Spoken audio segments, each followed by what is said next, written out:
room full of decorated pilots stared at the floor. No one spoke. Then the SEAL captain said, "I need a combat pilot." Amid the silence, Sopiha stepped forward and changed everything. The watch face was cracked like thin ice. It sat on Sopiha's wrist, motionless. No tick, no sweep, only a spider of silver lines. She never fixed it.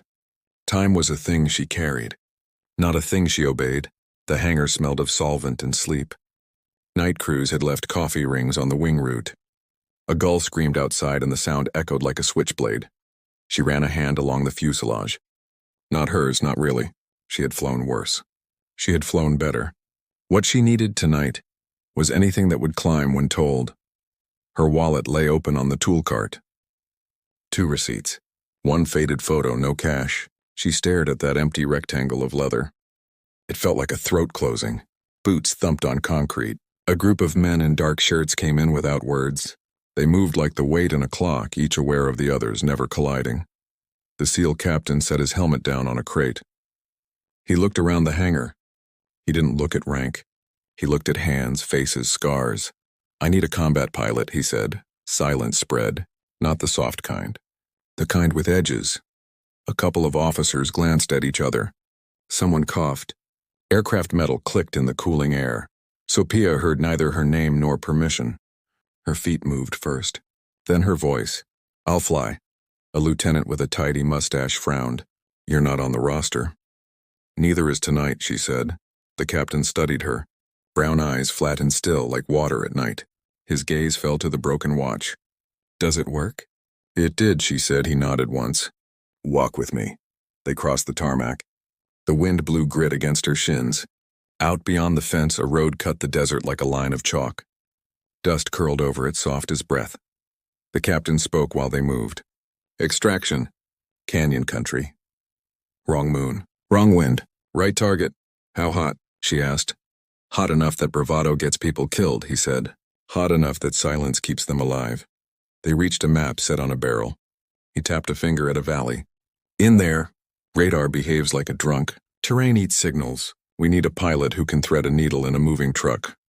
Sopiha took the pencil, drew 3 small crosses where she knew batteries would hide, even if the intel missed them, sketched a spiral climb where the canyon narrowed like a throat. He watched her in the dim hangar light. "You've done this," she shrugged. "I've done versions. What's your name?" he asked Sopiha. He waited for a last name. She didn't give one. Names can be armor or bait. She had learned when to leave them on the hook. The mustache lieutenant returned, waving a clipboard. "Sir, she's not cleared. Not this airframe. Not this theater." The captain didn't look away from Sopiha. "Can you fly it?" "Yes. Can you keep quiet?" She nodded. He picked up his helmet. "Then the rest is paperwork we'll write if we live." The lieutenant bristled. "Sir," the captain raised a hand. "Stand down, Lieutenant. We're past the point where perfect fits." He turned to Sopiha again. "Why are you here if your wallet says go home?" She thought of the photograph in that empty wallet. 4 faces at a kitchen table. The chair beside her empty. A flight that ended short by 6 miles. The watch had stopped that night. "Because silence is heavy," she said. "And I'm tired of carrying it." He nodded once. Then the base alarm sounded flat and hard, slicing across the night. "Game on," he said. Sopiha looked at the cracked face on her wrist, still frozen at the minute when her life divided. "Let's move," she said. And the hangar lights went dark. And then the runway went black too. They ran by memory. White lines on black pavement showed up only when she was on them. A generator coughed, caught, and died. Somewhere a dog barked like a metronome. The captain's team slid into a shadowed van. Sopiha climbed into a side door and sat on the floor between a crate of chem lights and a coil of rope. No one asked her more questions. That part was done. The van rolled. Past the gate, onto the dusty road. Her wallet slid out of her pocket and landed at her knee. She picked it up. The leather was smooth at the fold, rough everywhere else. She opened it. Looked at the picture again. 4 faces. The 5th missing was the only one that mattered now. The captain noticed. "Who's gone?" he asked softly. "The one who taught me to flare without flinching," she said. She closed the wallet. Wind took him. Then the rocks did the rest. The van rattled. Someone passed a canteen. Someone else checked a safety on a weapon and didn't let it click. "Tonight's airframe?" Sopiha asked. Bird Dog 12, the captain said. Refit reconnaissance. Short field mods. Belly hardpoints if we get lucky with payload. Glass or steam. Half the glass is dead. Steam is jealous and moody. Fuel. Enough to make a promise. Not enough to break one. She nodded. Short answers. She preferred that. They turned off the main road. The moon came loose from a cloud and laid a strip of silver on the desert. Ahead, a trailer sat like a tired animal. Men in coveralls moved around it with headlamps. Bird Dog 12 waited on a compacted stretch of dirt that pretended to be a runway. It looked fast asleep and ready to bite. The crew chief greeted the captain with a grim smile. She'll go up if you talk nice, he said. Left MFD is blind. Alt tape flickers. I don't like the whisper in number 2, but it sings in tune when you threaten it. Guns? Sopiha asked. 2 pods. Old mean. You get 5 seconds of truth before the barrels start telling jokes. Rockets? 6, might be 8 if you believe in saints. She didn't. The captain leaned close. We're bringing out a man who knows where a swarm sleeps. The swarm bites at dawn. We have until then. What's the weather? She asked. Wrong at the surface.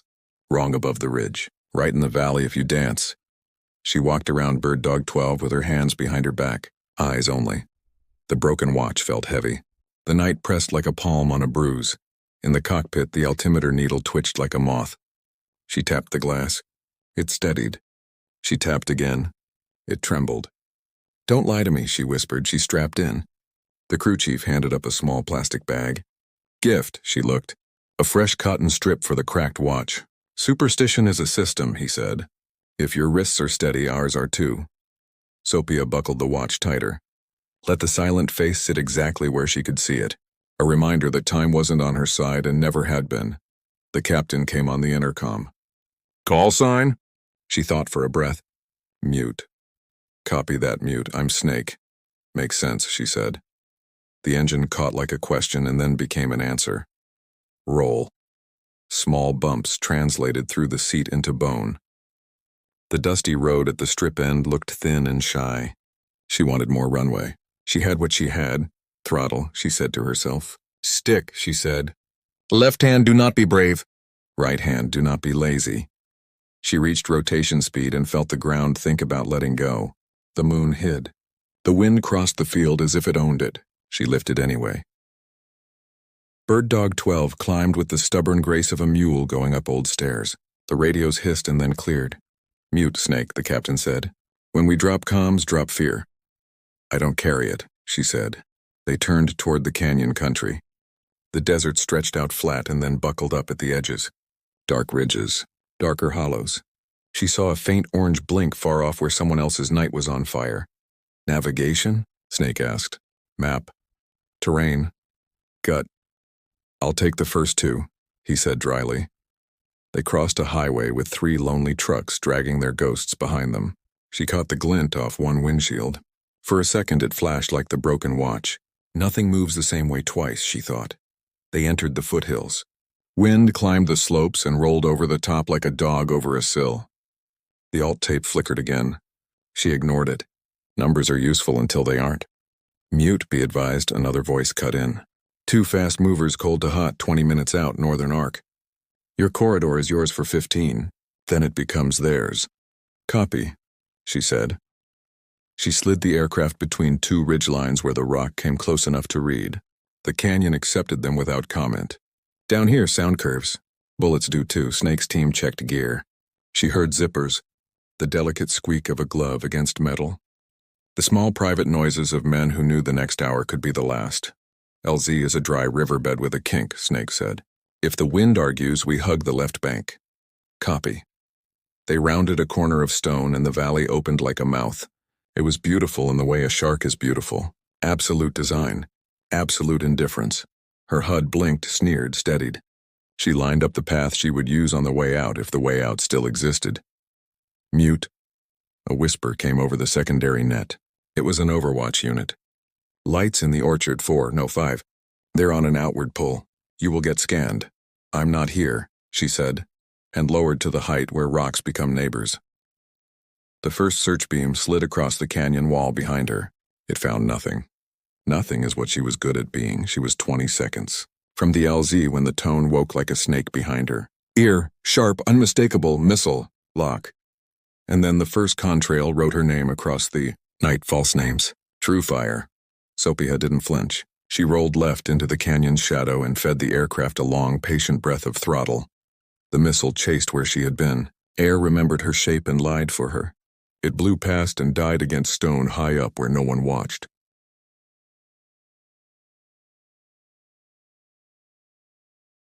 She respected rock. Rock was honest. It kills you without pretending not to. Another tone. Different voice. This one was heat. She punched flares like she was skipping stones on a bad lake. The night bloomed with small suns.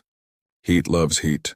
It forgot her for a second and met its reflection. It died happy. Mute, report, Snake demanded. Keeping the music off, she said. Her mouth was dry as old paper. Her hands were steady. The broken watch felt cold against her skin. She slid deeper along the riverbed. The LZ waited around a bend like a quiet man with a knife. Mute, Overwatch whispered. We show 2 trucks inbound on the farm road. Dusty line west to east. 3 mics, she pictured it. Farm road climbing down off the plateau. A wash of dust behind, bright in NVGs. Men in back bracing on the rails, knees bent, mouths open. Copy, she said. She felt the plane. It felt back. They popped out into the LZ. It wasn't an LZ yet. It was rocks in the memory of water. A willow skeleton leaned at the kink Snake had mentioned. The riverbed made a question mark. She flared into ground effect and let the question mark answer itself. Touchdown kissed the mains, then bit. The nose wheel followed like a small dog, rolling, rolling. Soft sand grabbed. She kept the stick light and the throttle alive. Not a landing. A negotiation. They stopped where the willow leaned. Snake's team spilled out the rear and became part of the ground. 3 ghosts went left. 2 ghosts went right. Snake went forward. Sopiha kept the engine at a simmer. She watched the mouth of the canyon and the ridge lip and the orchard lights all at once. Her wallet dug into her hip. She pulled it, thumbed it open, held the photo up to the engine glow. She wasn't asking for luck. She was telling the ghost what she was doing with the time he'd left her. Shot somewhere far. Shot somewhere near. The valley layered sound. Mute. Overwatch. Those trucks just found a gear they like. 2 mics. She eased Bird Dog 12 forward 2 meters to change the takeoff angle by 1.5 degrees. Sometimes life is the sum of the quietest math. In the mirror of the left pod, she caught movement. Snake. 2 men behind him. A third between them, head lolling, legs trying to remember how to belong to a body. She saw the captain's face. Dirt and sweat made a map. His eyes were the only clean thing about him. Mute, he said, hauling the man up the step. He's heavy in all the wrong ways and light in the one that counts. Which way is that? She asked, already checking straps and weight and center of gravity. He's alive. The man on the stretcher mumbled a word like stones in a bucket. He blinked at Sopiha as if she were a window. Mute, Overwatch again. Trucks at the bend in the dusty road. You won't see them for 5 seconds. Then you'll see only them. She pictured the bend. She had driven roads like that in a rusted pickup with bald tires and a radio that played only storms. The valley would funnel dust like a horn. Copy, she said. Snake, we go now. Go, he said. The last man jumped in. Slammed the door. Sopiha rolled her wrists and the plane listened. Throttle. The willow slid past. The riverbed hummed under the wheels. The mouth of the canyon flickered. Headlights spilled over the lip and down the farm road like grain from a torn sack. She felt the old drag of soft sand where the bed widened. She chose the harder line near the wall. A rock grazed the right gear and the airframe told her so. The alt tape lied for a second and then remembered truth. She let the nose rise with a tenderness that felt like anger. The wing cleared a boulder with 4 hands' width to spare. The wheels found air. They climbed into the throat of the canyon. Mute, fast movers in 5, the northern net warned. Your sky is about to get busy and rude. She looked at the broken watch and saw herself reflected in the cracked glass. She smiled without showing teeth. Snake, she said. If the sky gets rude, do you prefer polite or impolite answers? Whatever brings us home, he said. The first fast mover came low enough to taste the valley. It fired without ceremony, and that was when number 2 engine coughed once as if it had a secret it had waited too long to tell. The cough became a stutter. Gauges did the jittery dance of liars who think they're charming. Sopiha tuned it all out and listened to the notes the airframe sang.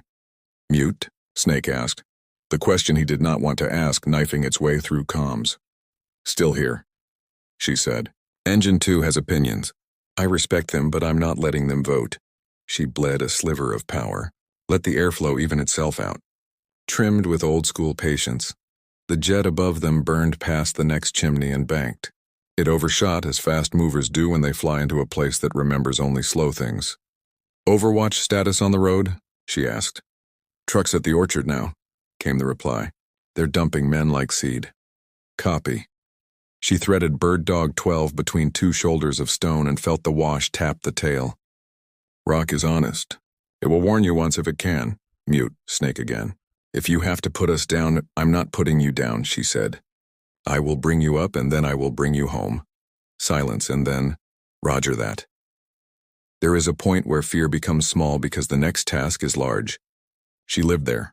Missile tone again. She dragged the aircraft lower still, nose grazing imaginary string, and fed the pods a short burst of mean metal into a dark cut where a heat source hid. The burst smacked a generator. The tone died. The valley exhaled. Mute fast movers bracket in 3. They have longer arms, the northern net warned. Then we shorten the ring, she said. She saw it then. A switchback of old construction road carved into the cliff. Half collapsed. Half stubborn. It ran like a scar up to a shelf no one had used in 20 years. On the shelf lay a strip of dust with rock teeth on both sides and a view of God's shoulder. Short field mods. Steam gauges. An engine that preferred honesty. A captain with a man who carried the map to a swarm in his bones. She made the decision and did not ask permission. Snake, she said. Hold on to everything that thinks it's free. We're about to land on a road. You can't, he said. Watch, she said. She popped climb and turned inside the canyon's breath. Bird Dog 12 clawed up air that didn't want to be climbed. She aimed for that old road, that ladder of bad ideas. Overwatch, she called. What's on the shelf? 6 goats, the voice said deadpan. Maybe 8. Tell them we're visiting, she said. The first switchback came and she met it like a handshake you can trust. She fed the aircraft exactly what it needed and no more. You can always add. You cannot subtract. The shelf rose. The world tightened. Snake said a word she pretended not to hear.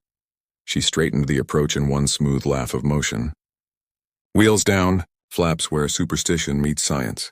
Throttle whispering now, now, now. Touch. The road took the weight and complained but did not break. She rode the brakes the way you ride a nervous horse. Feel release, feel release. They rolled to a stop with 3 yardsticks to spare. Dust curled around them, tasting everything. In the side window, a goat watched with the calm cruelty of a judge. Why here? Snake asked, voice low, almost reverent. Because people don't look up when they're angry, she said. Now we fix number 2 or we lie to it better. The team turned feral and useful. Panels off. Hands in dark spaces. A quick line of safety wire where a bracket sulked. A filter coughed. The engine cleared its throat like a witness who finally decides to talk. Sopiha checked the pods. Ammunition like little arguments waiting to be delivered. She touched the cracked face of the watch and felt the cold rise up her arm. Down below, headlights scattered, merged, scattered again. The men on the dusty road were confused. Confusion is time. Time, even broken, is a gift. Mute, Overwatch said, voice suddenly tight. Fast movers swinging back. 2 minutes. They'll see the shelf if they think like you. People rarely do, she said. She pointed the nose at the mouth of the shelf. No room to roll much. No patience left in the night, Snake, she said. If this goes wrong, it goes wrong fast, neat, and final. We follow your hands, he said. She pushed power. Bird Dog 12 thought about it. The road came at them as if it were moving, not them. Wheels lifted a whisper later than she preferred. The right wingtip shaved a memory off a rock tooth. They were air again. Below, the trucks found their courage. And the courage found its trigger. Tracer climbed. And a new voice came on the net. Smooth and official, saying, Unidentified aircraft? You are now in denied sky. Denied by whom? Sopiha asked, as if she'd picked up a wrong number. By people with time and altitude, the voice said. Land at grid 4 and prepare to be inspected. She didn't answer. Silence can be a message when the night is already writing a letter in Tracer. Snake leaned forward, his breath gentle on the intercom. That voice wears a tie, he said. Not our fight. Everything is our fight until the man in the stretcher breathes in a quiet room, she said. Number 2 now hummed without politics. The valley widened and tried to make the decision for her. She chose a seam of air where the wind forgot to argue. Overwatch, she said. Is Grid 4 a place I want to meet? It's a place that loves paperwork, Overwatch said. You'll lose time. You might lose the map and your passengers. How do I copy? She pushed the nose and slid under an overhang where the rock kissed the wingtip, from 6 inches away and didn't leave lipstick. Unidentified, the suit voice said again, tired of being ignored. Turn now.